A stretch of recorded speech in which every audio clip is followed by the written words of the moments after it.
Bam. Is it live? I guess the thing is telling me we are live. So we are live. There we go. All right. What's up? What is up, everybody? Welcome into, we're going to be running through a Dynasty Superflex startup mock draft. We're just going to run through 12 rounds. Don't need to do the whole entire thing. A lot's going to change anyway over the course of the offseason, especially for free agency, then the NFL draft. That later round stuff is all players that might just get destroyed one way or another. There's so much is going to change. Again, like drafting in December is an insane move. Like I know there are people out there that are like actively doing 100%. startup drafts right now. And look, guys, I get wanting to draft. We know so little. There will be injuries that happen from now to the Super Bowl that shift the board entirely. There's going to be trades cut and free agency and drafts. So much is going to change. This is arguably the most difficult time to draft, but also if you hit, like this is where you get the biggest values because there's so much unknown moving forward here. So it's going to be interesting. That's I think the best way to put it. Yeah, absolutely. So PSA, before we get this started, there is one spot left. So if anybody out there in the comments wants to join in, two spots left. Somebody left, as I said, 2 spots left. So if anybody in the comments wants to join in, the link is in the comments if you're watching on YouTube or if somebody's joining on Facebook. So you can join in there. We'll start in like a minute or two, regardless if it's completely filled or not. But just in case we have people get auto drafted because they get pulled away from work or lunch or life or anything like that over the next hour or so, or just we don't have enough people, any of this stuff anything that the computer auto drafts might be messed up because the ADP is still kind of reflective of like August, September values, right? So I was doing some stuff earlier today. You know, I saw AJ Dillon get drafted over Kenneth Walker. That's just some crazy stuff that might happen. So please, PSA, don't yell at us, yell at the system. We're just going to try and do our best here. But with the fact that there's 11 out of 12 spots filled with actual people, that should mitigate the ridiculousness of some of what the computer picks. But there's 12. 12. Run. All right. So I guess we're going to get started here. Let me share. I guess you guys want to see what we're doing here. That might help. Start. Oh, I got noise. Tomer on the clock. Remember, this is Superflex. And we're going to be doing 12 rounds. Yep, 12 rounds. So, Josh Allen. Easy 101, are you right? good with the 101? To me, that's still the 101. Him or...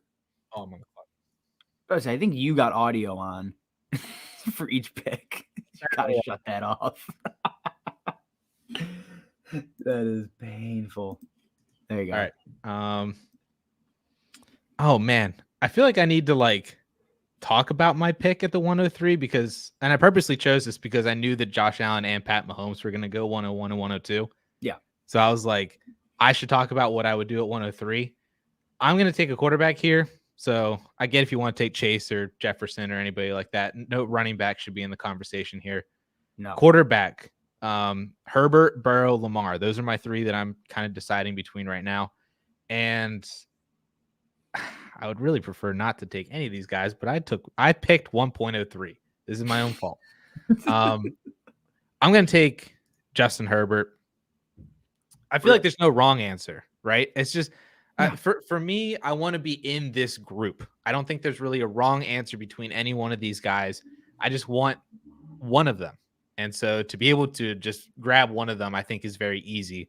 Of course, if you wanted to try and move around the draft board and stuff and maybe get value on whichever one, the last of the group, then you could absolutely do that. You probably need to get down to 106, 107, somewhere in there. But I just want to be in this group. That's my personal startup strategy for Superflex. I'm generally leaving the first round with a quarterback. I'll probably leave the second round with a quarterback as well. And then just kind of go from there. So we'll see how it goes. But is that basically how you're trying to work through this? Yeah. I know you're going to be up on the clock here soon. I know. I think it is. The other one, like I don't mind, especially with what we've seen this year. I do not mind taking Justin Jefferson, even in a super flex, like as early as 103. I don't mind going that early. I'm not taking Jamar Chase there. I think it's just Justin Jefferson that early. And then Chase for me slots in behind that batch of quarterbacks that we just saw come off the board. But again, I'm the same way. Running backs, I'm not touching in Dynasty in the first round right now. Bijan's not available in this draft. He's the one I'd consider as like a first round pick, which is crazy. Sure. Again, I'm probably not going that direction still. And here I am up on the clock. And yeah, like the receivers that I really want, Jefferson, Chase, that I think in a Superflex should be there, are gone. So for me, I'm going back to quarterback. And to me, this is an easy pick. My Bears fandom makes it a little bit easier. Oh, all right. I'm going Justin Fields in the first. We've seen the just fantasy upside. This year, he was basically the QB1 for like a 6-game stretch while banged up, throwing to Chase Claypool, Darnell Mooney, and a bunch of nobodies, like a bunch of gym teachers. So Fields belongs in the first. Him and Lawrence, neck and neck. I don't mind either of those, which one you want to go with first. As a Bears fan, that's my tiebreaker. So I would have gone Fields over Lawrence, even if I was at 109. Okay, that was going to be my first question. And then so Fields over the next best ones that would even be in conversation, I think, at this point are Kyler and Dak. That's still easy for you? Not easy. If Kyler wasn't coming off of an ACL injury, yeah, very different conversation. That's where like an injury, like that plays a huge factor. And Dak is good. But I think we've seen, like, we know what you're going to get from Dak Prescott from a fantasy standpoint. I don't think like he's going to have a stretch where he is the overall QB1 like Justin Fields can do. And to me, like I'm fine taking upside. Fields also feels safe to me still. Yeah, that makes sense. So we got some people in the chat here. Ronnie is here. He's in here. Had to take the 2 spot to secure Mahomes or Allen. Got Patrick Mahomes. Easy. Yep. I feel like they're both in the same tier. So if you got one or the other, you're guaranteed one or the other. Perfect. You're in there. Scorp says, how did Lamar and Herbert go over Burrow? I think that's also a good question. I don't understand that. Herbert, I think, is fine. Lamar, again, we know how good Lamar Jackson is, but Burrow's just ascending. Like, he's getting better and better each year.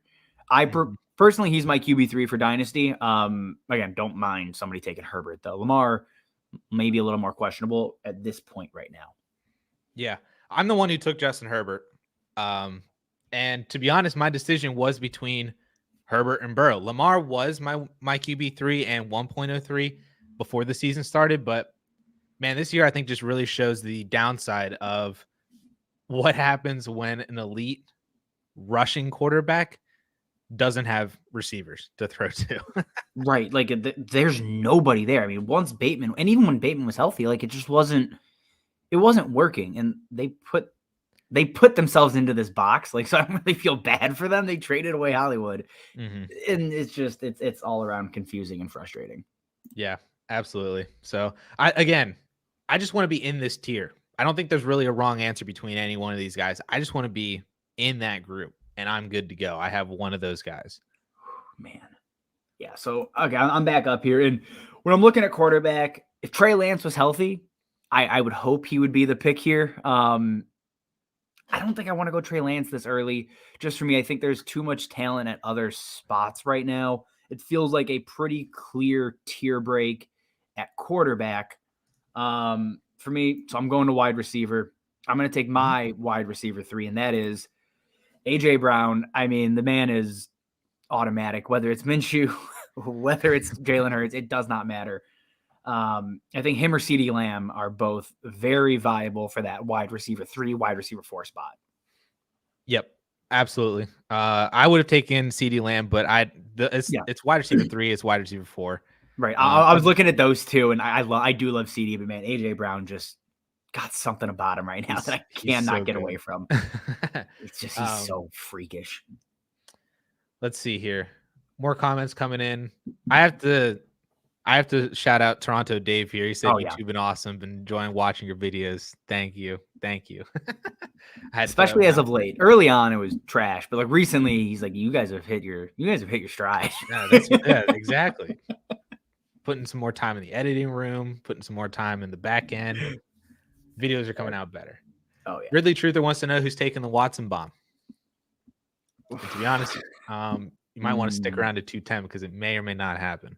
Right. Like, again, when you're talking upside, there's probably not a better upside pick than Deshaun Watson. If this is 2 years ago, he's going in the same range as Allen and Mahomes probably. Like, he was that dominant. So I think he bounces back. I'd be shocked if he is not a significantly better quarterback next season than he is right now, which is just, he looks like a guy that hasn't played in 2 years. Yeah. Which, again, a whole offseason with the program, Yes. with his receivers, getting used to that offense, it's going to do wonders for him because he looks like a dude who hasn't played in 2 years. He looks rusty. It's remember when Jamar Chase in the preseason wasn't catching passes and said that he couldn't see the ball because the stripe NFL ball isn't the same with the college ball because the stripes. That was because he didn't play for 2 years. Like that happens, guys. Yeah. And then now Jamar Chase is Jamar Chase. So right, like it's not like Russell Wilson, who's been playing and has been active and has just been turned to dust. Basically, there he goes. Carlos beat me to it. I agree there, though. I mean, like Lance and Watson are the upside picks here. Those are the upside quarterbacks that, like, your team could fall apart because you whiffed on your second best pick, but you also have the chance to have guys that are top 5 quarterbacks. So, like, again, it's just risk reward when you're looking at your teams here. Yeah. Kyle Pitts at the 208. Are you still in? Oh, I'm in. I'm not out by any stretch. I don't know if I'm in at 208. But I'm not out on Kyle Pitts. You look at that situation, and it's like, look, what do you want him to do with Marcus Mariota throwing the ball? Or maybe it was going to be Desmond Ridder. But a team that just doesn't have actual passing volume, it's really tough to get behind it. So I'm still in on Pitts. I don't know if I'm in at 208. Maybe back on the turn, but Kyle Pitts is going to be perfectly fine. I'm buying Dynasty basically everywhere that I don't have him yet. So I have a massive problem right now because this just sucks.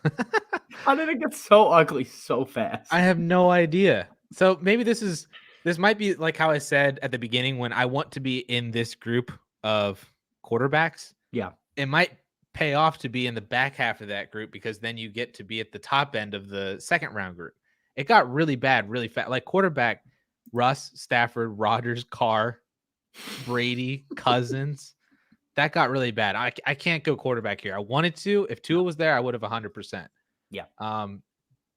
But I can't. And I'm still not taking running back because I'm very much a 0 RB guy, especially when you're drafting this early in the offseason. I would say even up to basically the draft because things can happen. These players can, be on top of the world today and be at the bottom of the world tomorrow. Yes.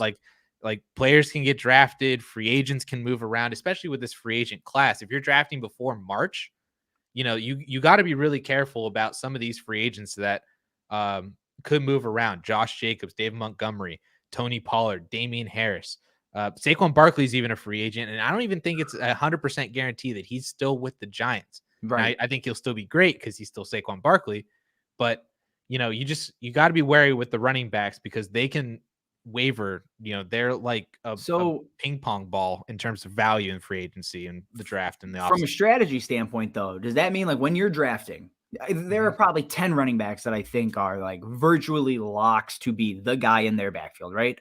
Sure. Does that bump them up your board? As in, like, look, I'm getting safety. I'm getting one safety net, like CMC. Like, he's going to be the guy in San Francisco. Not like he was in Carolina. We know that. But CMC is still going to be the focal point of that Niners offense. You're looking at, say, Javonte Williams when he gets healthy next year, right? Similar, Kenneth Walker, those types of guys. Do they get bumped up your board because there are so few, quote unquote, locks at the running back spot? Yeah, I think that's a great question. But I think my answer is no, only because of the cost at which, you are going to have to pass on a lot of these great names at wide receiver to then go and have to take one of those running backs. Now it might make sense once you get down to a certain point, maybe, like when you're down here at the 310, some of these wide receivers, you're going to be looking at, older but productive veterans. Yeah. That might make sense there. But when you're up still in here in this whole range, I still can't take a wide receiver, but I 100% agree You and mean running understand back? with what you're saying. Yeah, Yeah, whatever. yeah. So But yeah, it's funny. So real quick, yeah, somebody commented Bijan in the comments. Yeah, so rookies aren't a part of this draft right now. If they were, Bijan Robinson's off the board. I'm like he's been gone for at least a round at this point. Just something to think about. Once rookies get thrown into the mix, again, you're going to see shifting values again because you now have Bryce Young and CJ Stroud and Robinson and Gibbs and all these other very talented players. So keep that in mind. We're not doing rookies right now, but that will also shift the board, a second time. where is Bijan in here? Is he already gone for you? I'm assuming Yeah, yes. he'd go. He's my RB1. Like I don't care. I a couple weeks ago I was like, he's my RB3 or 4, and now I'm just like, it doesn't matter. Bijan Robinson is going to be insane. I will happily put him as my RB1 in Dynasty. He is a guy like I would take him over AJ Brown. I would take him over CeeDee Lamb. Like he would have been my pick in the second round there because again, there are so few running backs that I feel are locks, and Bijan just feels like he's in a different stratosphere. Where do Young and Stroud then mix in for you? Young and Stroud I'm taking Young before Tua. And then Stroud is probably around where you took Kenneth Walker. I think he's a tier below. And we talked about this in our rookie mock, guys. If you didn't watch that, we kind of break down the difference for us between Young and Stroud. But the rushing, that's the difference in caliber of player, where Stroud very well could be a Tua-type producer in fantasy. But we know Tua is already producing at that level, so I'm going to take Tua over Stroud. Like that's the kind of pairing I'm looking at there, I think. Right. Are you higher or lower on those two?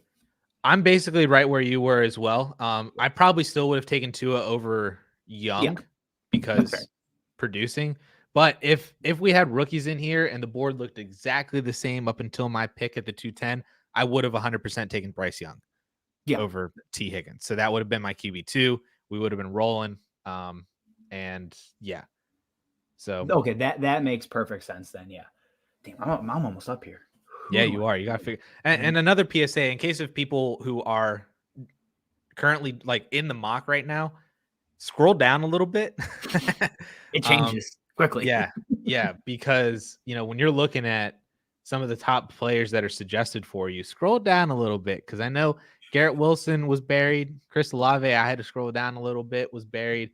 Walker was. I'm sure Christian Watson was, who got picked at the 307.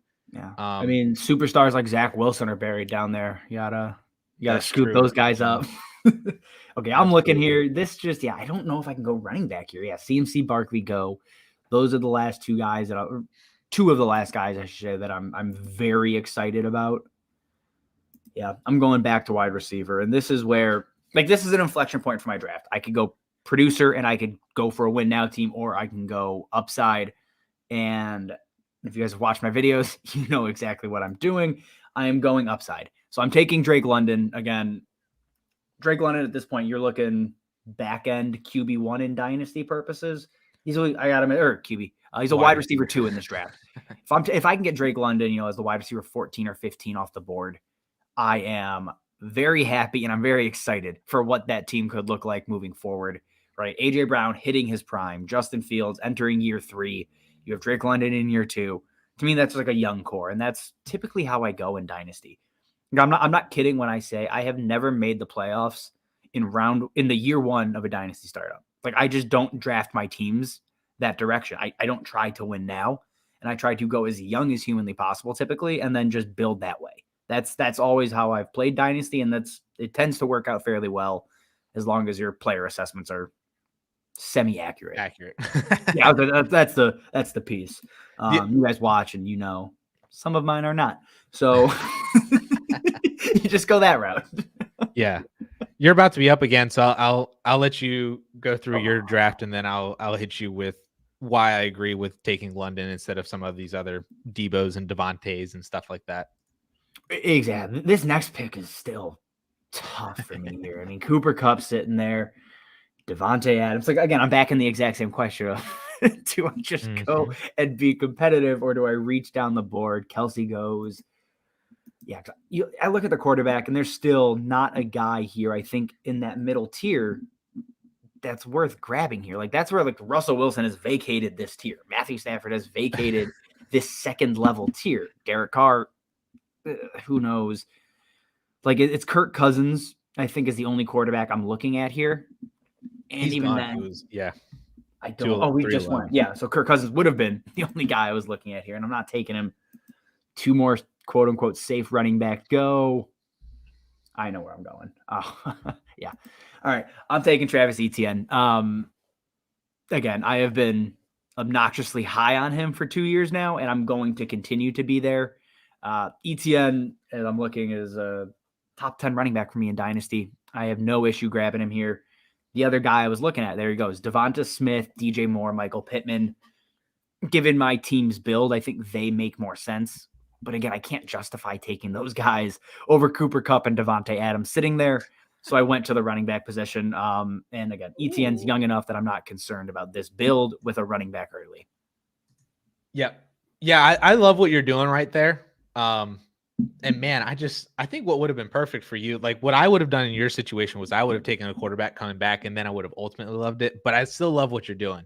And to your point about shooting for upside with some youth over some productive veterans, this is always the offseason is always the time where age is going to be devalued, and we're always going to overvalue youth. That's basically always what's going to happen. So Drake London is going to gain a lot more value this offseason than Cooper Kupp, Deebo Samuel, Devontae Adams. They might even lose value, to be honest, especially given certain situations with some of those. Like Devontae, is Derek Carr traded? That could massively change his value.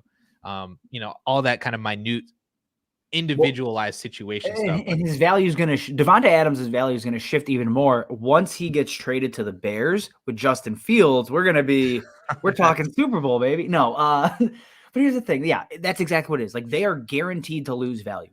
Devontae Adams has had an insane season. He's going to lose value. So will Cooper Kupp. And they are getting to the age where, again, you don't predict the fall off, but it becomes much more real and a significantly higher risk. So that is another thing I like to keep in mind, where I hate getting caught, quote unquote, holding the bag, but it very well could happen. And we got a couple of comments going through here. Infinity Phil, I see yours. Yeah, he's the pick before me. We're very much on the same wavelength here. And I think, again, if you're going youth, it's very easy. You either want one of these young upside wide receivers or those running backs that are in year one or year two. After that, I don't consider you necessarily youth anymore because things shift so quickly at the running back position. This sucks. I forgot how stressed out startup drafts make me. Okay, I just gotta make a pick, and we're just gonna make a pick, and the pick is gonna be Michael Pittman. Okay. Love it. Love me some Michael Pittman. Yeah, there's so many different options at wide receiver. And Devontae Adams was basically like, it was him, Hollywood, and Pittman were like my three that I was basically going through. I would have taken Chris Godwin had Godwin still been there. But I went with Pittman, and this was something that I wanted to mention with your pick as well when you were talking about taking Drake London, is when you take players like Devontae Adams, like Cooper Kupp, like Christian McCaffrey, Eckler, when we get down to Derrick Henry, that really pigeonholes your team into saying, I am win now. There's really no flexibility when it comes to what your team's direction is going to be when you take players like that. When you take the younger guys, the Drake Londons, the Devonta Smiths, the Olaves, and the Pittmans, like what I did, that gives you the flexibility to say, you know what, I might be building towards the future, but should these guys start producing, that allows me to still be win now currently, while also still be young enough and building for the future. So it gives you the flexibility of having those options when you're building out your team in a startup draft. And that's really all I'm trying to do at this point, is just gain value in the offseason, give myself flexibility to pivot one way or another, and see what happens in the regular season. We're at the point where I do not like, it's December heading into January, seasons are over. Like we know what's happened at this point. I do not care what my starting lineup looks like until week 1 of September. It does not matter. If you're looking at a roster going, damn, I need a running back coming up. Like, I don't have a second running back right now. It's January. Who cares? Like, you're not starting a lineup. It doesn't matter who your RB2 is. It's utterly irrelevant. So these are things to keep in mind.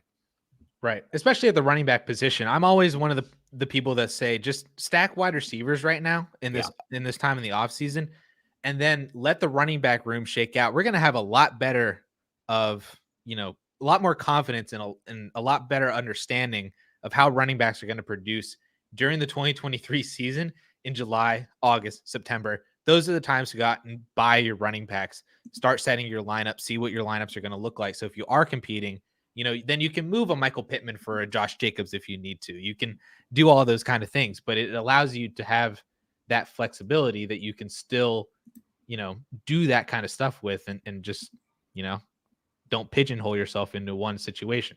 Yeah. So absolutely. I mentioned that Hollywood that's a great pick. Was one of my 3 players that I was debating between there at the 410. So I just was able to grab him at the 5-3 and we're good to go.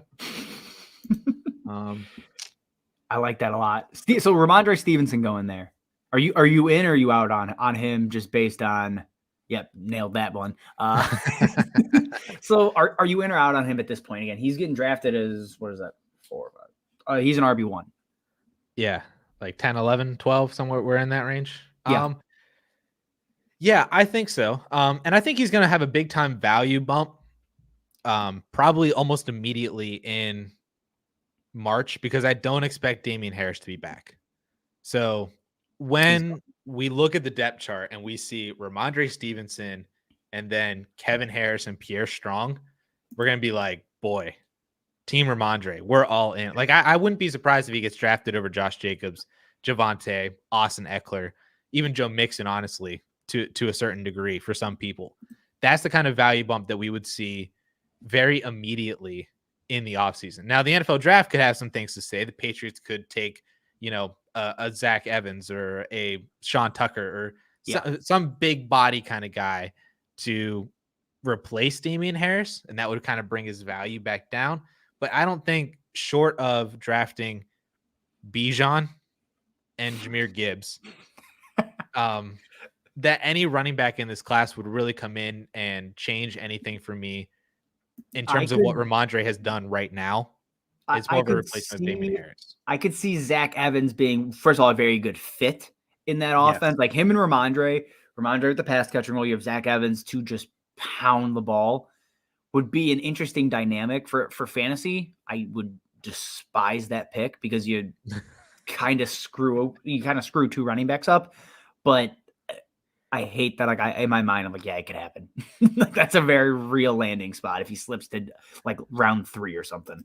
Yeah. But if we're talking about a day 3 guy, some of these guys that were really interested that are like, they're super productive in college. We mentioned in our mock draft video, you drafted Chase Brown in a late second. That's one of those guys that if Chase Brown goes to the Patriots in the 4th round, that doesn't hurt Ramondre, but I think that really elevates Chase Brown. So it's kind of like a win-win for Dynasty and for 2 players, because it gives us more confidence in Ramondre because they waited until day 3, but also Chase Brown or a player of that caliber, that could really bump up that player's value in rookie drafts as well. And we're very interested in what's going on. I'm completely on the same page here. Man, I have no idea where I'm going with this pick. I have no idea at all. I feel like I need a second quarterback, but I hate every single name that's available, which like this is the issue. There's so many names out here. I just hate basically all of them. All right. So right now I'm bouncing between running back and wide receiver. Again, I'm most likely going wide receiver here. And this is one where like I'm looking and it's an underperforming player that I'm still high on just from a talent standpoint, but do we go that route? I think we're gonna. I'm going back to Deontay again. If you guys watch and hear me speak about Deontay Johnson, you don't accidentally earn targets at the clip he has earned them in his career. And yes, he is tied to Kenny Pickett, and yes, we have George Pickens there. But I still believe Deontay is just a very, very good wide receiver. And when you're going this late, a guy that is, I assumed, I'm not going to count these, I'm assuming he's a back-end wide receiver too. I'm happy to buy into that, right? We've seen him outperform that for, back-to-back seasons heading into this year.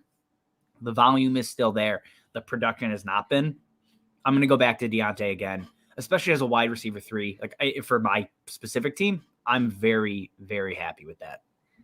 Yeah, I like it a lot, especially because he is the wide receiver 1 in Pittsburgh.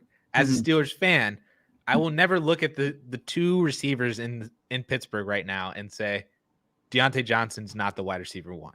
Right. So yeah, I really wish it wasn't Kenny Pickett.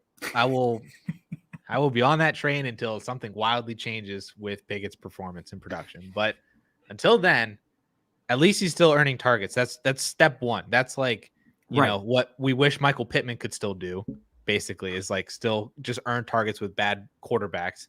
Yeah. That's what we wish that some other wide receivers could do and just earn targets like DJ Moore or Elijah Moore or, that one still as hurts. long as Deontay is still earning double-digit targets a game, which he is, he's going to be valuable. Yeah, absolutely.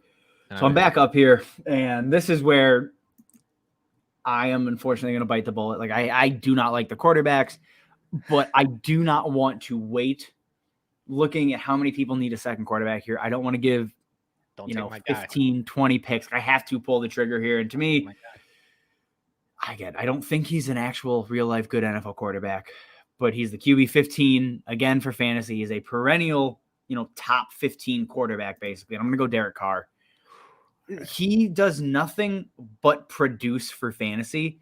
Nobody's excited about that pick. There's no one on earth that is excited about drafting Derek Carr, but I'm going to put him in my lineup, and he's basically going to be a locked-in QB2 almost no matter what. So I will bite the bullet and take Derek Carr as much as I just hate the pick. Oh, we got a Mike White sighting. Simply for the gimmick, I love that pick. That's interesting. Where are you at with Derek Carr and then Daniel Jones, who goes right after him? Yeah, Carr is one of the safety quarterbacks on this list. Like here, I can kind of pull it up so people can see what's going on. When you're looking at Stafford, Rodgers, I'll lump Brady in there as well. Yeah, these guys are they're not interesting. Rodgers and Brady could both retire. I think literally I just watched this morning that Tom Brady is not thinking about retiring this offseason, which I think is crazy. And I've heard rumors that he could be somebody that Vegas is targeting if they move on from Derek Carr. Rodgers, I'm not really into. I don't even know if the dude has scored over 20 points in a week yet this year, which is crazy. And then Stafford is Stafford. And I still think he'll be fine. It's just that offense and his injury. And there's so much unknown with a lot of these guys that Derek Carr just seems so safe and so secure that, I mean, it's everything like you said. He's not perfect. He's not sexy. He's not great by any stretch of the imagination. But and I'm about to take Kirk quarterback. Cousins. Yeah, he's discount Kirk Cousins, and last year Kirk Cousins was discount Derek Carr. Like that's that's basically what they're doing with their career. Like I would have loved Kirk Cousins, but I think you get similar value from the two of them, and I'm getting them 3 rounds later. Like I'm happy with that. As much as I again don't like the idea of having to start Derek Carr, just seeing his name in my lineup. Mm-hmm. Well, so saying that Carr is the discount version of Cousins, I took who I think is the discount version of Derek Carr in Jared Goff, who is actually a top 10 fantasy quarterback right now. He's been great. He's been great this year. The only thing is he has to survive the draft. That's the only thing. That's tough. Which I think he does. I think he will. I think he's played well enough this year, especially recently, where given how I think the Lions just kind of operate in terms of, like the culture that Dan Campbell's looking for, Goff seems like he is like integral to this team, that locker room, what they're got going on. I think it just makes so much more sense too, from a team building sense. If you're the Lions and you have Jared Goff, who's potentially leading them into the playoffs right now, why would you not just keep him in there and continue building around him. So if Goff ain't it, you could just say, all right, we'll just plug another quarterback in there and we'll see what goes on, you know? Yeah. Well, and when you're looking at like that Rams win severely hurt that pick for them. If the Rams win another, and that's not out of the question with how they've been playing. If they win another, it almost becomes like cost prohibitive for the Lions to trade up. Like they're teetering on that line of where it's like, we should just take the pick. Like, let's just make the 2 firsts instead of having to give up multiple draft picks to jump. Again, another win could put them, they got to jump 10 spots, 11 spots, whatever it is. So, or they land and Will Levis land and the whole offense gets ruined. So there's there's a couple of different ways that could go. Yep. So I love that pick. Dodson. Oh, I love the last 4 picks. I love all those. God, I wanted J.K. Dobbins. I figured nobody was looking. Dang it. Oh, that sucks. Great picks.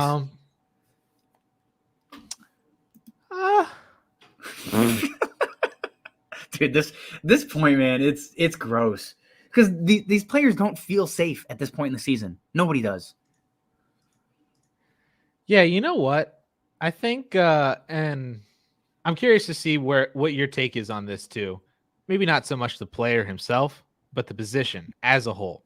When you're prioritizing quarterback and Superflex, wide receivers just in general because it's Dynasty. Yeah.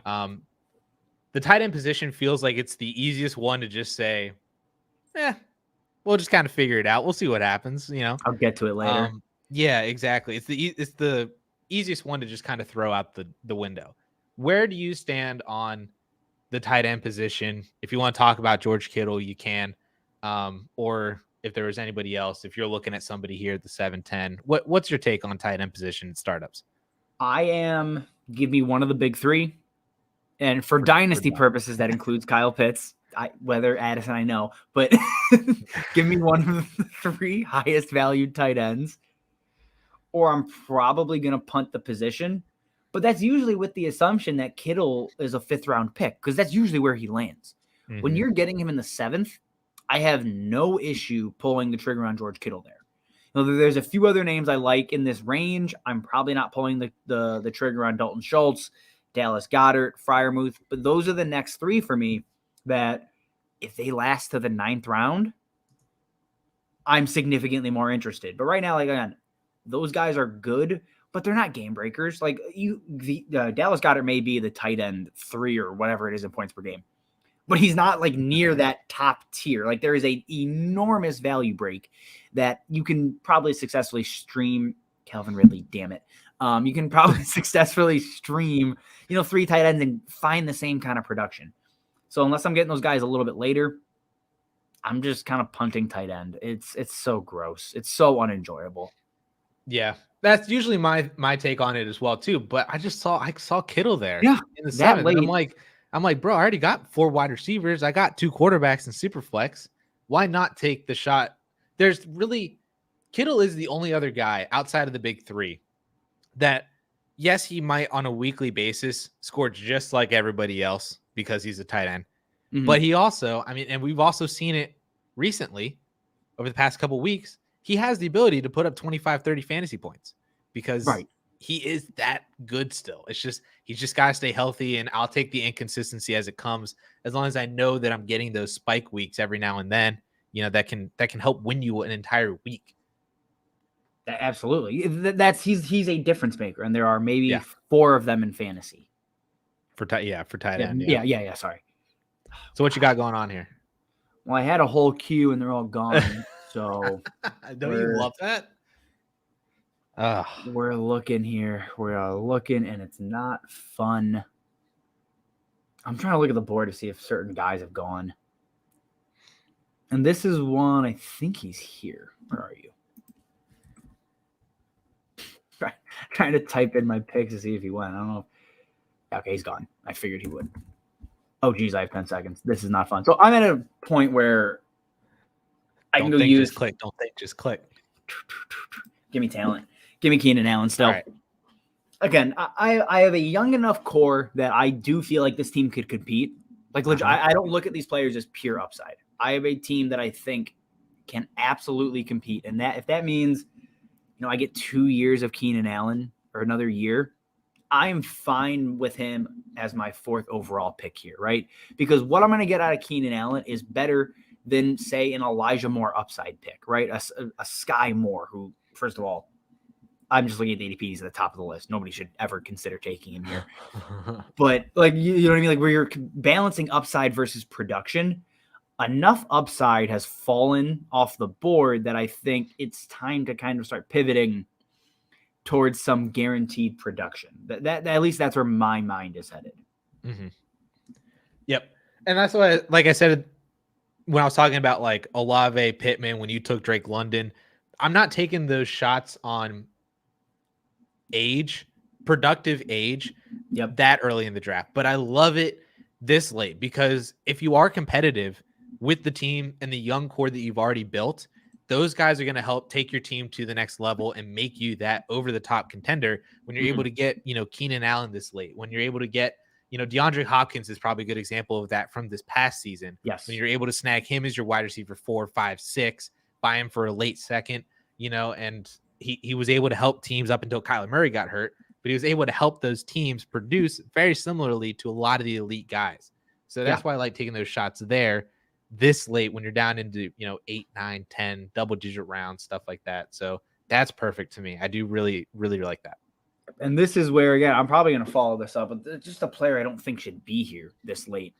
And again, I saw his name there and I'm like, man, he shouldn't be here this late. Like Alvin Kamara, yes, it has not been necessarily fun, but he is still a damn good player, and his game is going to age well in the NFL.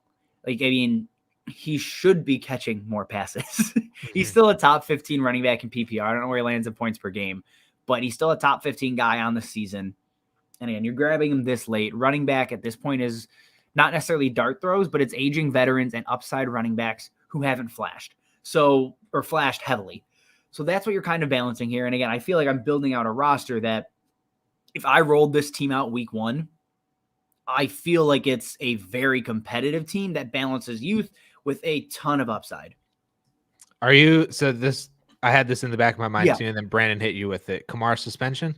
Yeah, so I mean, he's going to get suspended. It will happen. I know that. But running back is so streamable that as long as I can survive, basically be competitive until he comes back. Again, depending what that suspension is. If it's a year, well, I'm screwed. But I don't think he gets a year. I think it's one of those where you just have to survive. It was the same thing with Hopkins this year, right? Like, you get crazy discount on suspension players, and they typically come back and outproduce and make up for it because they're rested while other teams are beat up and not healthy, right? Like, that's one way to look at it for especially the running back position. Guys get injured constantly. Assume it's 6 games, 8 games. I have a healthy Alvin Kamara guaranteed, right? Week 7 and week 9 potentially. Like, to me, that still has value. Right. And if he's missing 2 or 3 games, he was probably going to miss 2 or 3 games anyway, but it would be from injury. At least it's 2 or 3 games where he's able to, kind of sit on the couch a little bit longer and give me fresh legs. Yeah, exactly. You can. And again, this late, you're drafting him as like a back end RB2. I'm good. Like, I'm not going to take AJ Dillon over him. As good as he's looked down the stretch, I'm not taking Gibson. Montgomery has free agency and a bunch of question marks. Like, there's enough going on that I'm happy to take Kamara there. So I just want to go back through some of these comments here. We only got a few more rounds left, and just kind of see what's going on as people were joining in here over the last 30 minutes or so. Oh, I'm on the clock. Oh no. Oh no. Okay. Semi-easy decision. Because the wide receiver has gotten depleted pretty quickly. Yeah. It's not fun. It's not fun. I already have my tight end. I'm just going to go Superflex. The last guy I feel really, really confident in at least has a solid starter position next season in Mac Jones. So that pudgy-faced bum. I do not like Mac Jones. I think he's probably the starter next year. beyond that, Oh yeah, it's a question. It is a question. yeah. But at least when you're looking at the rest of the quarterback list, can you tell me with any sort of confidence which of these players are starting next year? I might say Jimmy G. I think Jimmy G probably ends up finding a team. Yeah. Where? No Absolutely. idea. He's going to look great in Indy. The Jets? Indy, the Jets, Washington, like all of those places feel realistic. But then you get him leaving the Shanahan system. So who knows how good he actually is, right? He's coming from two of the most quarterback-friendly systems in the Patriots and the Niners. Mm-hmm. So who knows how good that actually looks? I don't know. But yeah, Mac Jones is probably the only guaranteed starter. Tannehill, probably. But even then, I'm not excited. I have my pick, and it's going to hurt me so bad to click it. Is it finally a running back? Uh-huh. You waited this long. I'm looking here. There's a couple of guys that I think it could be. Interesting. Okay. I'm interested to see who this is. Thoughts on Njoku there? I like that. I like that a lot. Dalton Schultz is still there. That's my only issue. Schultz is, man, Darren Waller. Talk about a fall from grace. No! That's what I was going to pick. All right. Thank you, though, because then that means I don't have to take Damian Pierce, and I can save myself that.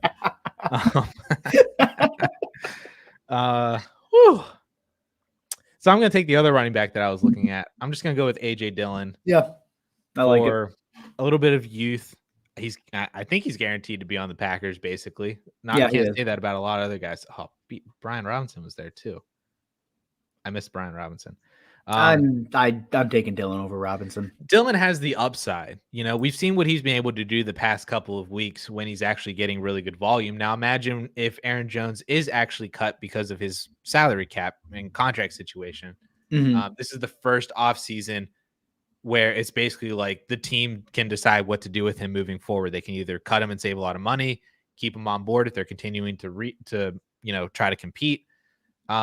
If Aaron Jones is cut and they give the keys to A.J. Dillon, that would be massive. But also no Rodgers. You have no Aaron Rodgers in that offense, potentially. Yeah, but at least Dillon's getting volume, Is Jordan Love that much worse that I don't know? Dillon getting 16 to 18 touches a game is bad?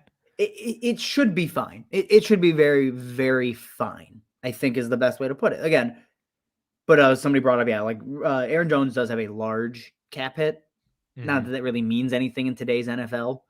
Cap hits are fake. Remember, Carson Wentz wasn't getting traded. Matt Ryan wasn't getting traded because of dead cap. These things don't really matter. The cap is fake. That's kind of how I treat it. It's very, very made up. So if they want to cut Aaron Jones and make, if they want to cut Aaron Jones and make it work, they can. It might be all dependent on what Aaron Rodgers does. If Rodgers retires, they might be like, well, you know what? We're just gonna start rebuilding a little bit early. We can move Aaron Jones off, do all that kind of stuff. We'll see. Yeah, that's it. All right, I got my pick here. To me, I'm happy with it. But we had this comment from a while back from Gavin. Can you explain DK at wide receiver 12? He's 25 and has been a wide receiver 1 for 3 straight years. Does that mean he's too low? He has not been a wide receiver 1 for 3 straight years. First of all, for points per game, he just hasn't. He has been. I think he's only been a top 20 wide receiver in terms of points per game once in his career. That's the thing. DK as a talent is incredible. The production just hasn't matched up, and it's been really annoying and really frustrating. And I think we're at the point where Elijah Moore, damn it. We're at the point where there's just other guys that have produced better than DK Metcalf, right? It's not that DK isn't great, but at some point you have to tie the production to that value. CeeDee Lamb and AJ Brown are proving, that they deserve to be taken that high. Where I don't know if DK Metcalf has outright proven it, even though we all, in theory, know he's good. Just I didn't want you to talk yourself out of. We're good. There, There, I said I would Dalton take. Schultz. I said I would take him if he's there in the 9th. He's there in the 9th. I take Dalton Schultz. Like that's, I'm looking at the the last bit of tight ends that I trust, and Schultz is really the last one. Look at I Albert. even went ahead of Goddard too. I didn't even notice that. Yeah. I like DK at wide receiver 12. I think it's hard to put him really any higher, but I think that's still good value. Yeah, I have no issue taking him there. Like I like a DK Metcalf, but the guys ahead of him have produced. They're around the same age. Those things matter at some point, right? Like we know how good DK Metcalf is. For fantasy, it's been more frustrating. I'm looking at wide receiver 6 in 2020, 15 in last year, and currently for PPR points per game. That's just straight PPR, not points per game. That's my thing. Like if I pull up, let me do it on my sleeper while this is going on. Points per game, season average. So yeah, this year DK Metcalf, wide receiver 18. You go last year, DK Metcalf is sitting at he was down. He was wide receiver 23. 2020, I think that was his big year. Yeah, yep. Wide receiver 10. And then 19 was rookie season, I believe. Right? Yes, 19 is rookie. So there you go. You got one finish inside the top 15, one inside the top 10. And the production at some point has to match the value. It's not that we don't know he's talented, but we need to see it more consistently. Mm-hmm. I just noticed Shane hasn't. I don't think Shane got here and was here at the beginning and then hasn't. Somebody I saw in the comments too. Somebody said I wouldn't take James. I feel like he wouldn't take James Cook over Alvin Kamara. Well, I think it's just really hilarious that he started with JT and Breece Hall. I know for a fact that is like that would give Shane nightmares to start a startup draft in that way. Man, I'm looking here, and wide receiver has just fallen off. It's gotten so gross. Like, I don't want Kadarius Toney. We all know how I feel about him. Jacoby Myers, Sky Moore, Gabe Davis, not in my life. So, again, I'm back to looking at the running back position. And there's a few guys that I like here that I think are talented, but there's one who I believe will survive the draft and free agency and be a great player this year, and that is Khalil Herbert. To me, again, entering year 3, Montgomery's leaving in free agency. The Bears have a ton of cap and 1,000 other needs, outside of running back. I expect them to add in day 3, considering they're not flush with draft capital early. So I will take the shot on Khalil Herbert there, with the hope that he lands and survives the draft at this point. It's a little bit of upside for me. It's absolutely risky. It could backfire. But again, at this point, I'm taking guys that I don't believe are difference makers. And I think Khalil Herbert could be if he gets and, survives this offseason. Yep. There's one more running back out there that is very similar that I might be able to talk about. No, do it now. You got to say it out loud. No. The people will hear me. That's the worst part about this. Like, I don't want to hype players up until I'm drafting because I know someone's out there just like, good, can't wait to snipe it. This is what we wanted. Which is weird because this is totally meaningless and we have no skin in this whatsoever. It's just for the pride of our mock draft. It means absolutely nothing. Oh, Josh Palmer. I like that one. I like that a lot. All right, more comments. Does Waller ever bounce back in value if he's traded to a heavy tight end usage team? Say that again. Oh, does Waller? I was looking at the board. If he's traded to a heavy tight end usage team, I think the problem with being traded to a heavy tight end usage team is those are the teams that already have elite tight ends. Well, I don't know if heavy tight end usage teams feel like just a product of having crappy wide receivers for the most part, or the elite tight end, right? Or your elite tight end. So it's interesting. It's tough. I don't want Darren Waller. No part of me wants to draft Darren Waller, but if you don't have a tight end this late and you want the pure upside shot, Darren Waller's a great pick.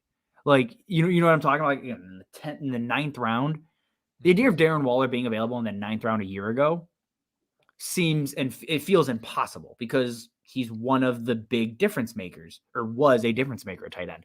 So it just comes back to, how risky do you want to get in your startup draft, and what kind of upside are you looking for? That's what Darren Waller comes to. I don't think it matters where he lands in terms of a tight end usage team, because again, players dictate usage, players should dictate usage, not necessarily the team they land on. So if a team trades for him and believes he's that dude, he will be that dude. Like, that's how that should work. Agreed. He'll never gain value ever again. I don't think he ever will. He could. If he has he has a great 2023. Tight end's such a freaking wasteland. I could see him jump up to ahead of Freiermuth. He's not going to go to tight end 1, but I could see him gain value if he starts off 2023 really strong. People are like, okay, Darren Waller's back. You know what I mean? Mm-hmm. Yeah. But that's the only scenario. Probably. Yeah. He's not gaining value in the offseason at all. He is 100%. He is like a worse version of Travis Kelce, because remember, Kelce was losing value all last offseason, then is now a priceless asset in season. But I guarantee you that he's going to lose that value again, in the offseason, because we're going to be like, oh, he's 34 now. Yeah. Oh, crap. If you're new to Dynasty, just a little bit of game theory, like, this is where in the offseason, trade for veterans. There's ever a time to do it. You trade for veterans in the offseason, you sell them in season. That is the biggest part of Dynasty. Like, so little of Dynasty is actually player evaluation, and it's just game theory and understanding, dips and peaks in terms of value. That's where veterans are going to dip. Like, Keenan Allen's going to be dirt cheap this offseason, and then he'll go out and be a top 15, top 20 wide receiver. Mm-hmm. And people are like, what? He's still doing it. And then he's just going to keep doing it forever. Like, that's just kind of how this works. That's how I feel about. So I just took Tyler Lockett, which I feel like is just same exact argument. Yes. Love that. Yeah. So the other running back, I was able to pick him at the 10-10 was Antonio Gibson. When you took Khalil Herbert, I said there was one other running back I think out there that I believe is still good, just needs opportunity. And that to me was Antonio Gibson. If, he might not be great with Brian Robinson, but running backs get hurt. Gibson could have a couple games. He's a high valued handcuff, in my opinion. Like, he is a less sexier Tony Pollard. That's essentially where we're at. Yeah, that is exactly what he is. Yeah, I was looking at Gibson, and then I was like, between him and Herbert, I was like, oh, my tiebreaker was currently Khalil Herbert is the starter. Like, that was my only tiebreaker. Is like, Gibson doesn't have to survive anybody. He just needs injuries, where I'm like, Herbert has a chance to actually have the backfield. That's my tiebreaker there. Yeah. I have to address this one. I saw you. I was going to get to this earlier, then I got sidetracked because Mom. So small backstory. We had a big conversation in the comments of, I think, the wide receiver recap video on Christian Watson. And I said, I'm still not in, at least not to a lot of other people, the way that they are. So we had a big conversation about that and whatnot. And so he's asking if the Dolphins game changed my mind. No, because he was the wide receiver 2. He got out targeted by Alan Lazard. So no, he didn't do it. My argument was that he's not the for sure wide receiver 1 on his team. Yeah, because Lazard's still there. That's true. Dobbs is just chilling out there too. Right, like Dobbs exists. Like, he's not. Yeah. He's good.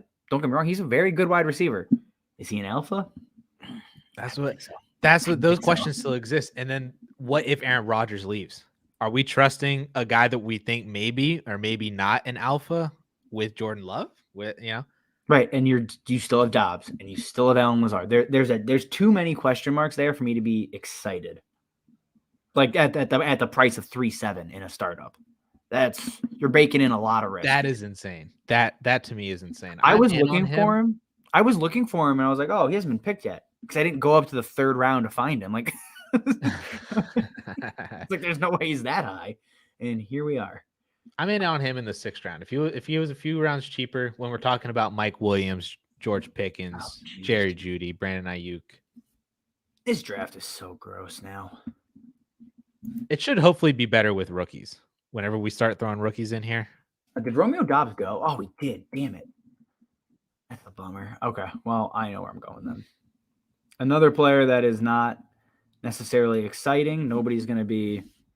Oh, I can't find him. Where'd he go? Oh, no. There he is. Another player that is not exciting. Hey. He's not an upside pick. Jacoby Myers, I think, is just a good wide receiver. Like, he's never going to be a wide receiver one, but he's getting out of the Patriots system. He's a free agent. And he's proven that, one, he can earn targets. And two, when he does, he's good. Like, I am very, very interested in Jacoby Myers. We did a short on him a while back, and then, yeah, he immediately got hurt. But same with Nico Collins. But yeah, I just think he's a good player. Like, Jacoby Myers is a just good NFL wide receiver. You have a type for sure. Jacoby, I love Keenan, Deontay, yeah. London could be a younger version of that. You know, I chase volume hard, and it just the volume just gives you the potential for so much upside every given week. Like, I have teams where I'm just looking at rosters that are getting 30 to 35 targets a game from 3 wide receivers. And I'm like, yeah, one, it raises the floor of your team. And two, just volume alone inherently breeds upside. So that's typically the route I'll go when I'm playing and drafting. Oh, gosh, yeah. Man, running back is a wasteland here. Oh, dude, it's horrible. I don't want to draft any of you. Then don't. I'm not. When you're down in this range and you're looking at all these running backs, here, I can put up on the screen a little bit more. When you're looking at CEH, Kareem Hunt, Michael Carter, don't draft these guys. Just don't. It's just better just to take a wide receiver, It's not worth it. The wide receivers might not be any better, but at least they'll hold value. Right. Like my last pick, I took Nico Collins. There you go. Collins was, again, earning targets at a stupid pace to end the season before he got hurt. And again, Nico Collins is not a guy that I ever have a dream of him being a wide receiver one, like a fantasy wide receiver one. But that team, if they get a quarterback, Brandon Cooks gets moved. Like, there's a lot of moving pieces where he sees an uptick in value and just in general production because he's not catching passes from Davis Mills and Kyle Allen anymore. That alone is very enticing, and a guy that's proven to, at least have the ability to earn targets should he need to. So Collins, I think a late upside pick, even though that ceiling isn't necessarily, wide receiver one. Yeah. Yep. And plus everybody else sucks this late, so it doesn't matter. Here, this is a good question in here from Timothy. Starting my first Dynasty League after the draft, should we have third round reversal? Do you have any thoughts on third round? The only experience I have with third round is Scott Fishbowl. I have no Dynasty startup experience with it. I've done it. I've done 2 leagues with third round reversal, and my big takeaway is it doesn't matter. Like, it really doesn't matter all that much because every single Dynasty draft, the values are all over the place. Like, people have such different values on players and what they think about them and how they feel that teams just kind of end up falling the way they were going to fall anyways. Like, I don't think it's a huge advantage. I don't think it's a disadvantage. It's another draft. The draft, it matters to an extent, but how you operate post-draft and in season dictates your team 10 times more than your draft ever will.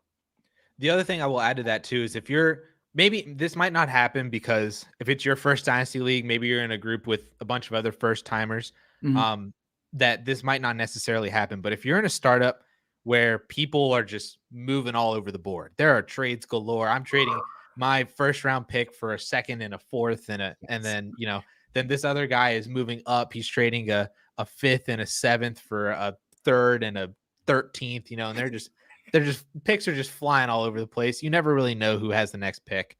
That is one thing that can also not really affect, how much a third round reversal actually has an effect on your startup. Because people are just moving all over the place.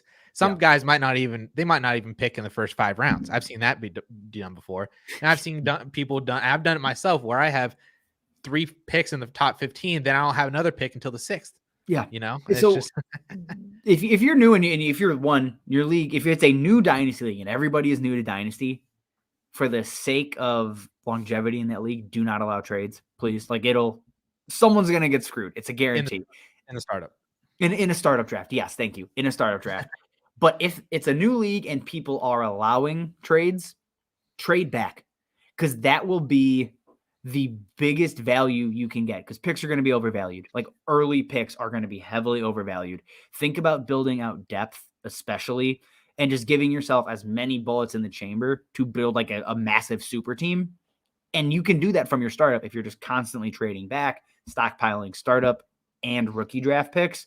That is typically how I've ended up with my best possible teams, is I just build depth early, punt year one, and then guys build value. And then that's where you can kind of eventually just be like, well, this league's not fair anymore because Tim screwed us 2 years ago. Like that's how you get to that point. We'll answer a couple more questions here. Yeah. Grant, how long do Dynasty leagues typically last? I joined my first one this year and was in the finals year 1, so clearly didn't do that bad. Congrats. My longest current league is from a bunch of guys in college. We're on year 7. That is the longest league I've been in. I don't know about you, Addison. They can go 10, 15 years. They could literally last 2 years. That's kind of the range. My longest is also very similar. It's from a bunch of guys from high school and then people that we found from like working in retail jobs through high school and college. So we're finishing year 6. And yeah, but I haven't played Dynasty for much longer than that. Right. I've played Dynasty 7 years. My longest league is 7 years.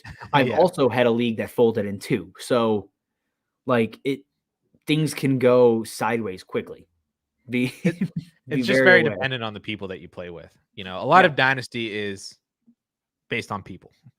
You know, so the league will go as long as it can. Again, if you're replacing one owner a year, that's fine. If you're replacing 5 or 6, just start a new league. Like, at that point, it's not worth doing it just because you're going to run into people that are mad about the team they got stuck with and didn't get to draft. And it gets messy quickly, or it can. We made Toronto Dave want to do another startup. Love that. Maybe wait a couple months. But yeah, for sure. All right, let's do you want to run through your team real quick from the end spot? I know sometimes if the draft board's already kind of small, and then if you're watching on a phone, you know, but we'll run down through our individual teams. I will take a screenshot of this. We'll post this up on YouTube and Twitter so everybody can kind of see what's going on here. But go ahead and run down through your team from the 10th spot. Yeah, so I started off with Justin Fields. I think he's that next tier of quarterback for Dynasty, and then I'm a Bears fan, so easy pick there. I follow it up with A.J. Brown as the wide receiver 3 for Dynasty, passing on Lamb, Waddle, Lance, like that next tier of quarterback. Again, you want to start early with wide receiver. I'm happy to do it there. I follow that back with Drake London in the 3rd, another young upside wide receiver pick that, again, just has all the tools in the world, just needs a quarterback. Come back in the 4th with Travis Etienne, my first running back, drafted as a top 12 RB1, and then followed up with Deontay Johnson and then Derek Carr as my QB2. Again, not a fun pick. I wasn't excited, but Derek Carr is a quarterback too. And in Superflex, you need someone you can at least trust and is a safe pick, and that's what Derek Carr provides. Beyond that, we follow it up with Keenan Allen, Alvin Kamara, Dalton Schultz as my tight end 1. Gives us some ammo to compete this year, right? Alvin Kamara, I still think, is a great RB2. Keenan Allen as my wide receiver 4. Fantastic. Things don't go my way, I can flip them in the offseason or in season, right, for picks and guys that have value. Beyond that, followed up with Khalil Herbert, Jacoby Myers, and Nico Collins. Khalil Herbert is just an upside running back pick, right? I expect him to win this Bears job and hold it through next season. And then Jacoby Myers and Nico Collins are volume-based with a little bit of upside baked in. And that is how I round out my team. Love it. So I went through, I was at the 3 spot here. And so I went Justin Herbert, 1.03, easy. I'm always leaving the first round in Superflex with the quarterback. Yep. I wish I could have taken a quarterback in the second round, but was unable to do so just because the teardrop right there was massive right after Tua. So I just decided just to take 4 straight wide receivers and T. Higgins, Olave, Pittman, and Hollywood, just to give myself basically those 4 guys are being started every single week. My ideal Superflex build is going to be a quarterback in the first 2 rounds, 4 or 5 wide receivers that I can just plug and play every week. Don't even got to think about it. And I'll make my decisions at the running back position. So I ended up going with Jared Goff, then George Kittle, then Mac Jones, just to round myself out with 3 quarterbacks and a hopeful top 5 tight end when Kittle is playing. Went for running back in the 9th and 10th round with A.J. Dillon and Antonio Gibson. Dillon for the upside of if Aaron Jones is cut, maybe the Packers start entering a rebuild. Dillon's still on his rookie contract. His upside is tremendous there, especially over a lot of the other guys that may or may not be on their current team. If they are on their current team, don't have the same upside that A.J. Dillon has. Gibson, like I said before, I think what best describes him is just a less sexy Tony Pollard is essentially what we got going on there. And then I just closed out with Tyler Lockett and Michael Gallup, 2 other wide receivers that I could plug and play based on matchups. Gives myself, at least with Tyler Lockett, maybe some high upside on any given week. He's producing great now, even with Geno Smith. Michael Gallup, this late, I love him as a team wide receiver too. Could potentially, get back to form kind of to where he was in 2020 as a fantasy wide receiver too, or at least a high end 3 that I would be confident in for injuries, for bye weeks in my flex, all that kind of stuff. So yeah, that's ultimately how I ended up going. And through there.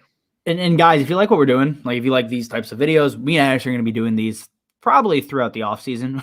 We can find the time in the middle of the day on a Tuesday.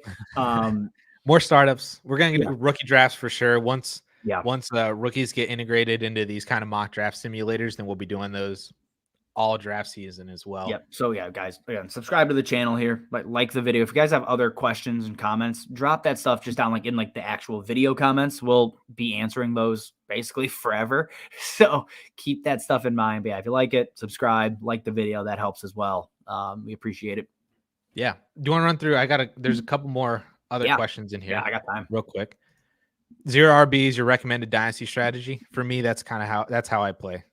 For startups. Yeah. Yep. Same. I'm the same way. Longevity. It just gives you such a longer leash where you're not looking at like a 2-year window. Mm-hmm. And then the best time to take a running back is in your rookie draft. So when you're able to go 0 RB, then you have all those wide receivers.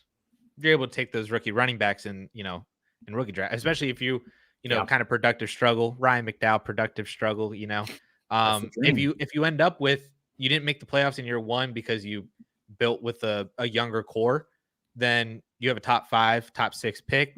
Running back can go, you're looking at, if you were that bad, you could get Bijan Robinson this year, or, you can get Jahmyr Gibbs at the 104. Maybe another running back kind of gets elevated up into that range, like a Sean Tucker, a Zach Evans. That's what you're looking at for, if you had done this last year, what you could be looking at doing this year. Yeah.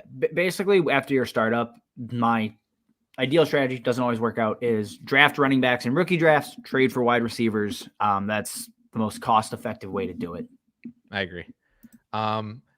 Where are the 23 picks included in here? Whew. So the system doesn't have 23. That's why we didn't include rookies. Rookies would be dispersed all throughout in here. But Sleeper doesn't have. We can do it with like a kicker. We can throw that in here for sure. But again, like Bijan Robinson, the 101. First round, honestly, could land in the first round. If not high second. The top 4 picks, I think, we'll do it kind of like by tiers. Rounds 2 and 3. I think that's probably where they get dispersed throughout. Next guys probably end around 3 through like round 5 through like 107. And then after that, it's a toss-up because it just depends how much somebody loves a guy like Will Levis or Anthony Richardson or Zach Evans or Sean Tucker, right? Whatever that next tier is. Quentin Johnston, all those. Quentin Johnston, yeah. I was including him in that 107. So yeah, I mean, I think that's, and anything after the 5th round is like 108 and back in my mind, at least. Yep. Yeah. Bijan would be first.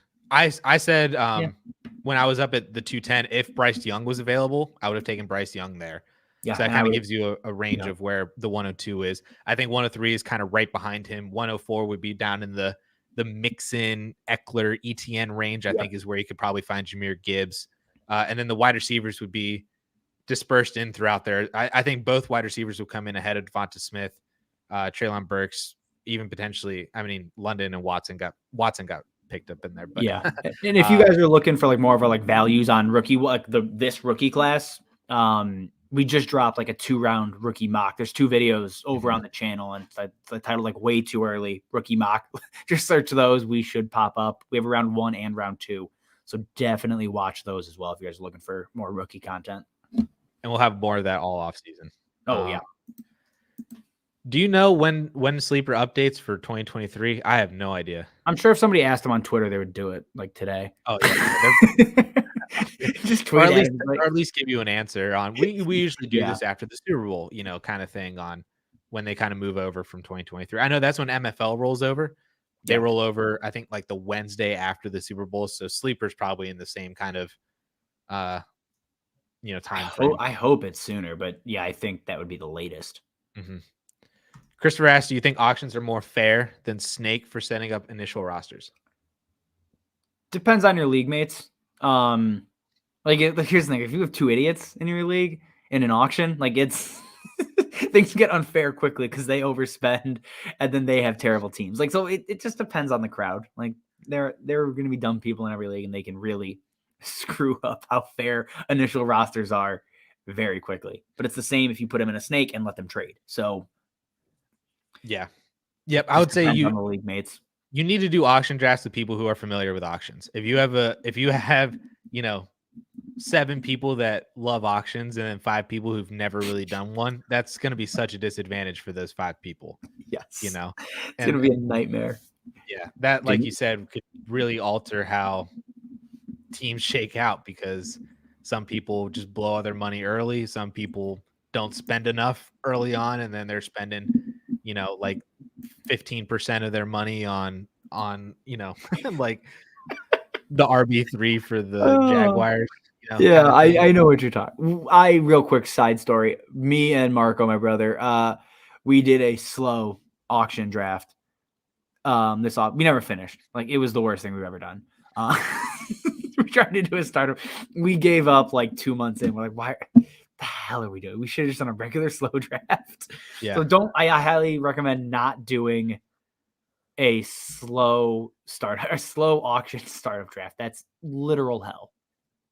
It is much more fun when you do it live. I will say, like, yes. I joined Reality Sports Online. Yeah.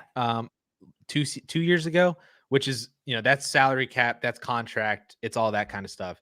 It was so much fun. If you can just get all the people in your league, just say, block off this Saturday, and this is what we're going to do. That is so much more fun than the slow auction for, when the clock's 24 hours long, then every time you bid, then it resets to 12 hours. And that is just the worst. Just block off a day, do it live. It is so much more fun. Yeah, it's way better. And if you want to get auction experience, I wouldn't be opposed to having a Snake startup and a rookie auction, just to kind of have that come in there as well too. Could be an interesting little twist to how you do. And if you do that, all of your money just goes on Bijan, and then you sit back and do nothing. Like, that's there you go. That's the easiest auction strategy of all time. 100% of my budget. Bijan Robinson. I'll see you guys next year.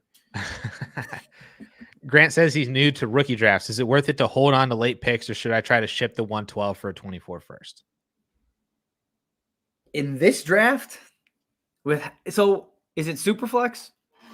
Although I don't think it matters. Superflex or not, I am taking the 2024 first. Yep. You have what is 11 divided by 12 percentage chance that pick is going to be a higher pick in most draft classes, and I think this one will also fall into that as well. The 109 in a random class will be better than the 112 in a random class. Yes. Right. Yeah, absolutely. And the thing is, you should even be able to get like a third on top, like, just so you still got a draft pick late. Like, be like, look, guys, if you can just like kind of maneuver that and get a random dart throw in the third, it makes it even better. And I think that's most people are willing to do that. Mm-hmm. So yeah, if you have one of the people's firsts that is currently in the championship, I would take a random 24 first for it. Our ability to gauge how good a team is going to be at the end of 2023 by looking at their 2022 roster is terrible. Like that's something to keep in mind. Like there are teams that I've looked at, and I make this mistake all the time. Like, oh, they're going to be a bottom 5 team. And I quite literally have a first that is now in the championship, and I'm pissed. So we don't know what people are going to do. The second they trade their first away, they're more likely to go all in. So something to keep in mind. Yep. It doesn't, our ability to predict the future, like you said, is horrible because it doesn't take into effect players get hurt during the regular season. Players can be traded. Like that team could make a horrible trade, you know, and that could just change everything. And so much can happen between now and then that just take the random. And it'll be good.